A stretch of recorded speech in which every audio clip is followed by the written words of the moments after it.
آگے بڑھتے ہیں، ایک اور خبر بات کر لیتے ہیں، اور یہ خبر ہے عمان اور عراق کے تعلقات کے حوالے سے۔ عمان جو ہے یہ گلف کے اندر شامل ہے، اور یہ بھی عرب ملک ہے، اور عراق بھی عرب ملک ہے۔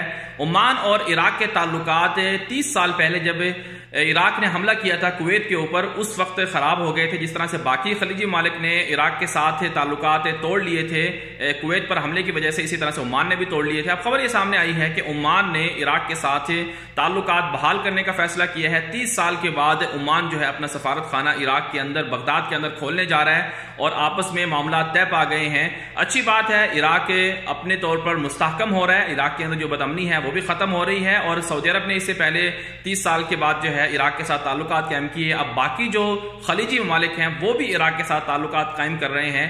اس کا جو براہ راست فائدہ ہوگا وہ تو عرب ممالک کو ہوگا ہی ہوگا، لیکن اس سے جو ایران کا جو عراق کے اندر ایک طرح سے کردار تھا وہ ختم ہو جائے گا۔